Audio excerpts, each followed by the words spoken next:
thank you very much for this very acoustic talk with many new insights, new questions, and yes, there's room and space for the discussion and questions from the audience and from my side. So, who wants to have the first go? Rainer? Nobody else? I have a number of questions. I have to post them all at once now, just to get started. I try not to start with details. In general, I find it extremely interesting what you do, because you, as you know yourself, are targeting an area that everybody had some ideas about in the back of his head, every classicist, how things might have sounded, but and how they worked out in the concrete place where they had to work out, but didn't come to the terms. And Mr. Stroh, if I remember hearing him and remember writing Latin articles in the Frankfurter Allgemeine Zeitung, in a way it was funny to see somebody reminding a culture like the German culture, an academical culture, of its Latin base. That means you can put up your dissertation in Latin, and the faculty at the university would be required to take them in Latin. But who would be able to do it for real? That means it was some sort of outgoing, old style people. Also, we had kind of that philologist in Cologne that did it the same way. They were hardcore Latinists that was a little bit la to la. That means it didn't put up a lot of insight for us than just understanding that we don't manage Latin anymore good enough to understand that, and that our culture in a way is melting away with that.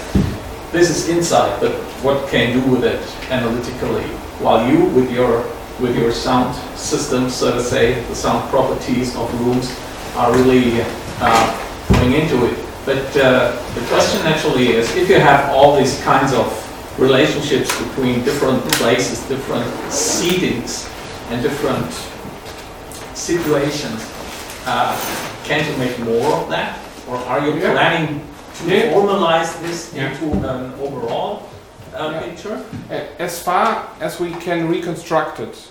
As I said, we are closely working, we are working in close cooperation with architecture history, with building physics and many more institutes. So you first have to be able to reconstruct the building, to be able to simulate an acoustic situation. And you have to get a deeper knowledge which kind of speeches were held in such a building. So it's very different if you have Bullaterion in which debates are held. Some are speaking boo, others not. So there are many disturbances. And it's very different from the PNUCs, for example. We are planning to reconstruct the acoustic situation on the PNUCs, for instance. So there are many fields which we can take. We are planning to reconstruct open field a little bit deeper. Mrs. Mood started it with a paper about the Forum Romanum and the changing of the rostra, but we can take that. We are in close cooperation and get our questions to it. So who could hear it? How far could it be heard? When there's something about mass reaction, so like after the burial of Caesar, how can we reconstruct this? So who could hear it? And what is the speech really the basic for the mass reaction, or is it some other way? What I'm always having in mind is a part of the life of Brian. So the beginning. Yeah. So louder, louder! I can't hear everything, anything, and what he's talking about. So this I'm thinking about, and we are always trying to get when could it be heard clearly, when could it not be heard clearly, and how did the ancient people react?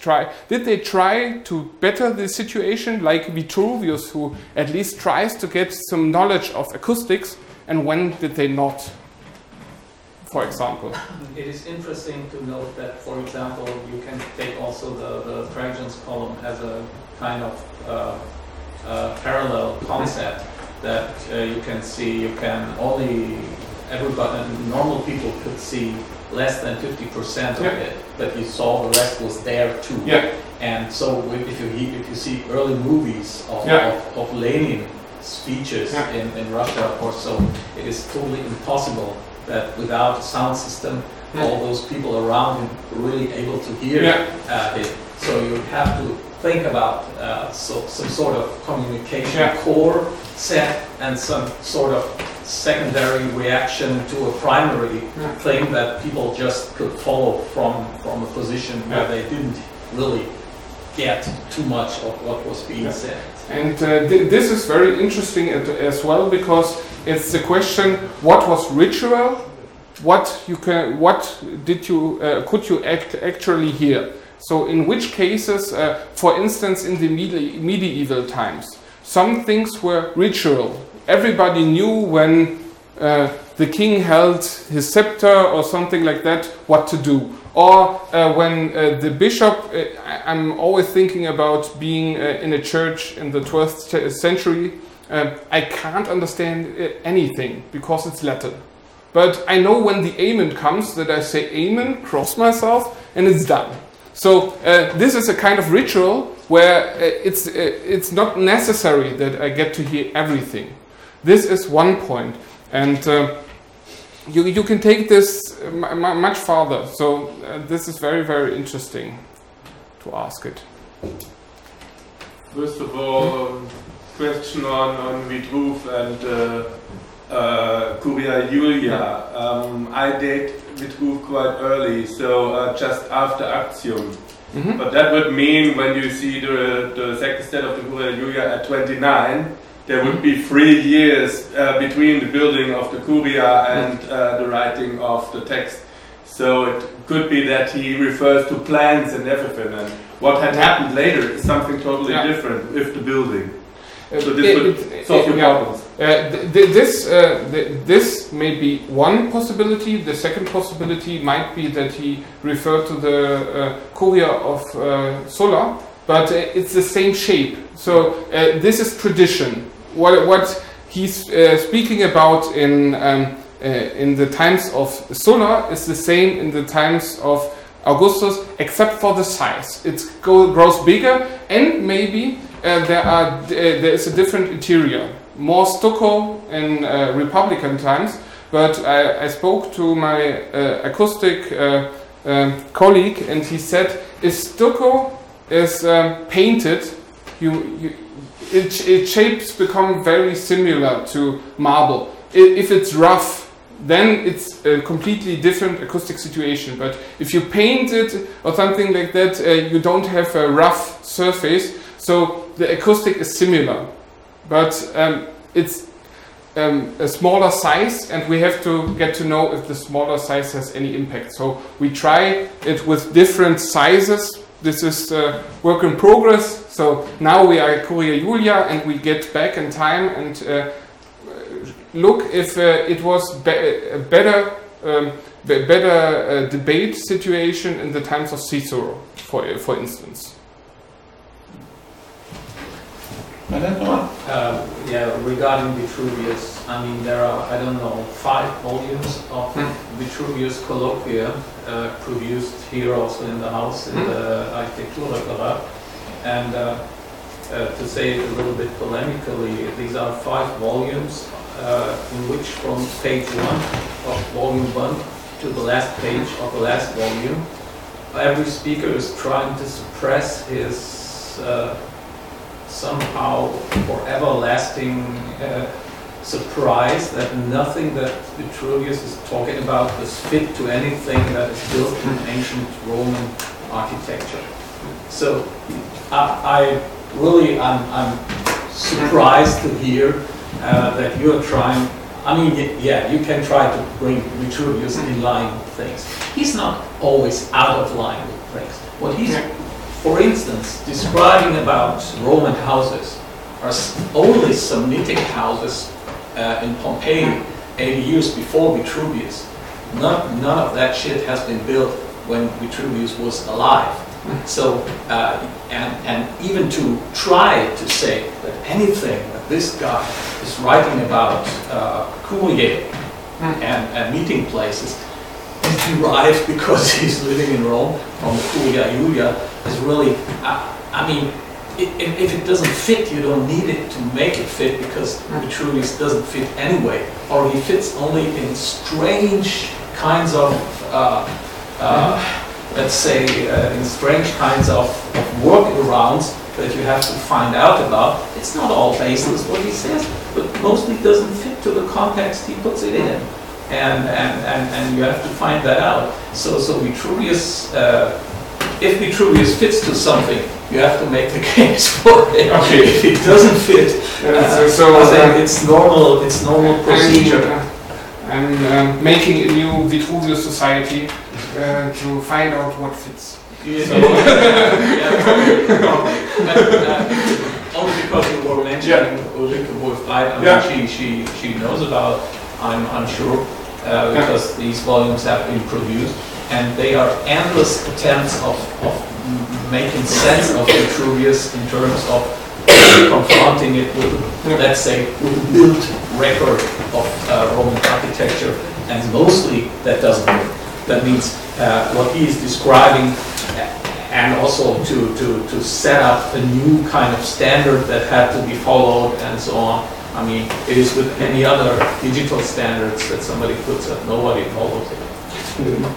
Thank you very much. It's really a case that I was never trying to say that we have to hear to everything that Vitruvius says. We only thought, is this some kind of acoustic understanding? Because he's one of the very, very few authors, and in this case it fits. But as the acoustic colleague said,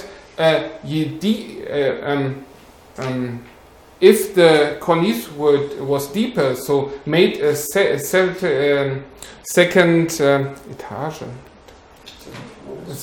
floor, if it's reconstructed the second floor, it would be fantastic. It would be much better. So if you took the cornice and take it into the room, it would have been better. But it's the right idea, and this is really interesting. I see and you have to quote that. Yeah. But let's say the basic mindset with which you approach it and making it fit because it's Vitruvius and he's writing there was this first time everyone said everything Vitruvius says is right.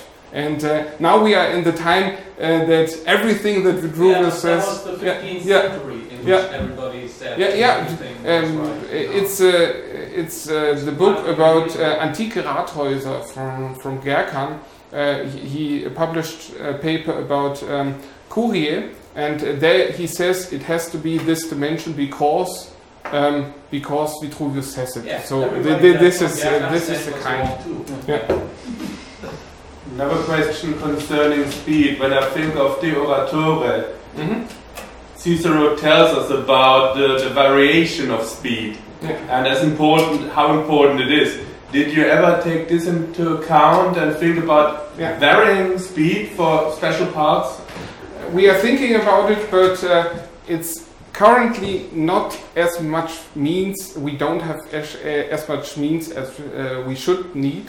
So we are thinking about taking these propositions from Cicero and checking, for example, in which case it is better, in which case it is not, which function does it have on rhetorical means, the speed, for example, to take this into account, but it's a work in progress. So I have to say, and we have to think about he's also thinking about the forum and other places where he spoke. He didn't only speak in the Curia Julia. I'm only giving you results about the Curia Julia. This can be absolutely different in another rhetorical building. So that would be one of my questions. Actually, if we have ancient authors writing about different acoustic situations, like you're saying, especially Senate meetings were at different places, not only in the Curia, as you said. Do we have some reflections if acoustic properties were good or bad in different settings? Are we? No. Normally, there is a very interesting and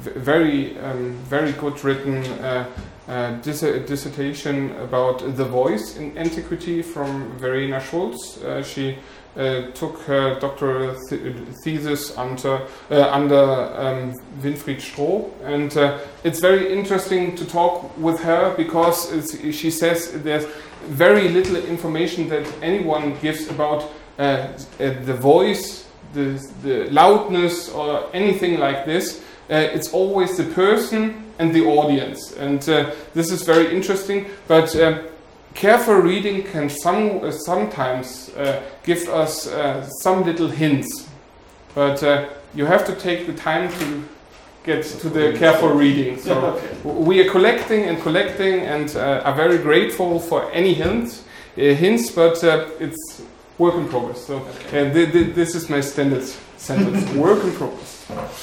Any more questions? Wolfgang, please. Yeah, coming back to the speed of speaking. So we have everyday situations where you speak with somebody on the street, and probably they were speaking as fast as modern people. So what factor of slowifying are we talking about? Is it less than half the speech, and is it that the words are prolonged, or is it more pauses? And at what factor will people actually fall asleep during the words? And I mean, you have modern situations as well without microphones, probably in some churches still, and people will have strategies. Do you have any? Do you look at any examples that are around nowadays? It's the difference between when you have normal dialogue situation, you are standing right next to the person, and the situation that you speak of before a great audience. The first question we have to take is when do we speak of a great audience? What is natural? I would say I can speak to you without any additional means. And the influence of the room is not of such great importance. But if we come to an audience of over 100 people, this becomes necessary. So to have a look at it. This is a very important difference we have to make. Our situations of our task is to have a look at speaking situation where it's not normal. So where you have a great audience. The second part is that this is really just the case for the Curia Julia. It just comes into account. This is clear to understand.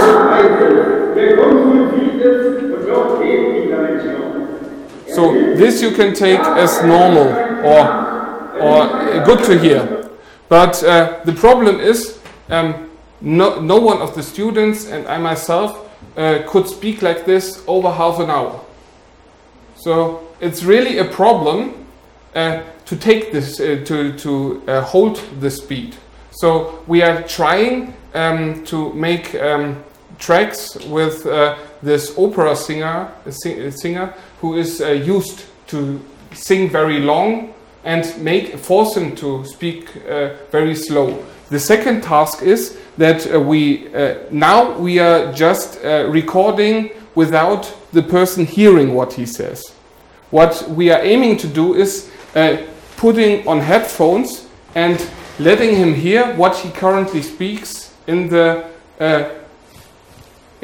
sound atmosphere, so that we have a look at how he differentiates, how he tries to deal with the room.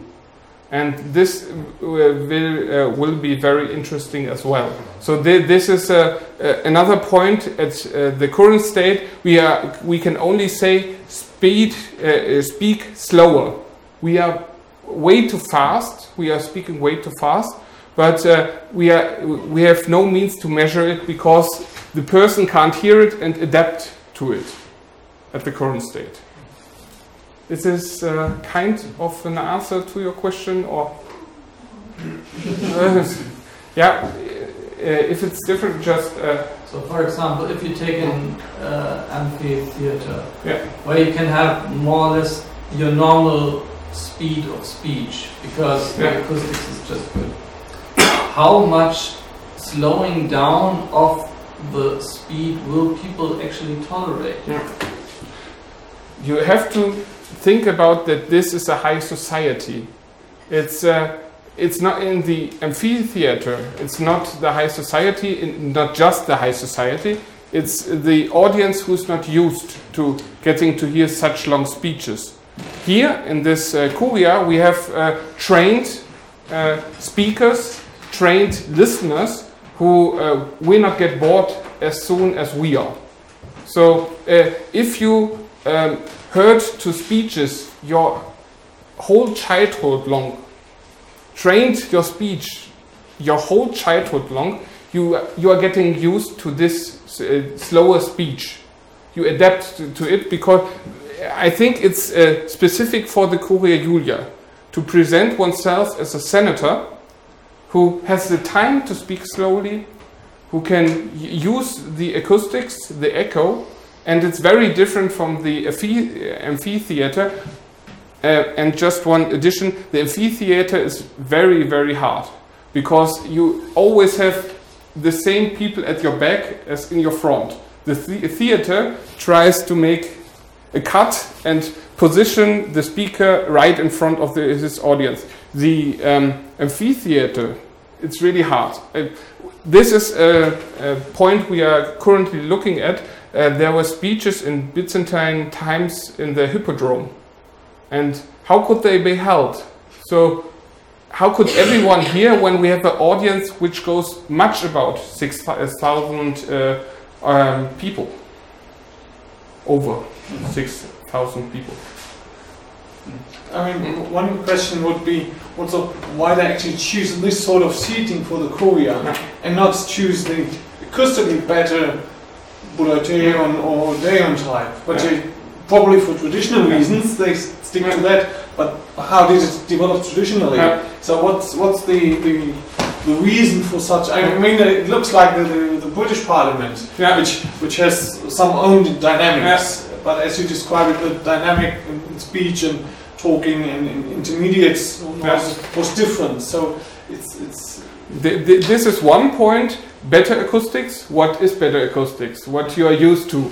And the second point may be that Taylor and Russell said this, that it might belong to the tradition, Republican tradition. That if there is dissent, you change places, and you can confront with the other party. So you can take the opposite side. You should not think, at least in Republican times, that you had a fixed seating place. You changed your seating place 5 to 10 times during a Senate session. So there was always moving around, at least in Republican times.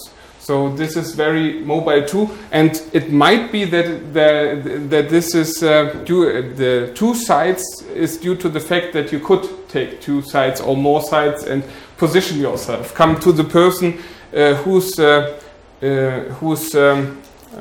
decision you could take. Okay. Yeah, I mean, also there was the notion that the Greeks were bad in politics, and you didn't want to be like that. the whole Polybius books are about that. That you wanted to be culturally weak, you had to say in public that you are just spitting on that, and that in politics you're far away from that. So having a Greek style kind of auditorium would be shot into the center of Roman political self-understanding. But indeed, it is.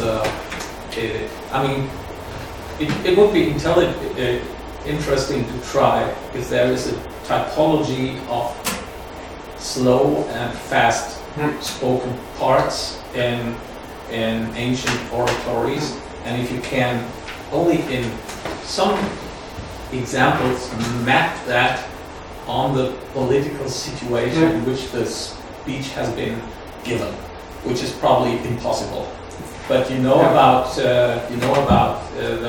there was some, at least, I don't know enough about the regulatories there, but if you see in the U.S. Congress or somewhere, there is today still this kind of filibustering speech, and the Romans had that too.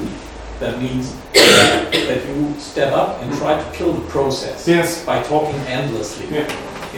Just talk about it. You just have to meet a deadline of the process, which is in 5 hours. So you step up and you just don't stop. You talk about your kids, about the weather or anything until some sort of deadline is being met and the process is killed. Dawn. The session goes until dawn, and then that means that speed can affect the political process just by making it impossible to come to a conclusion. Or the easiest way in Rome was to say you heard it thundering outside.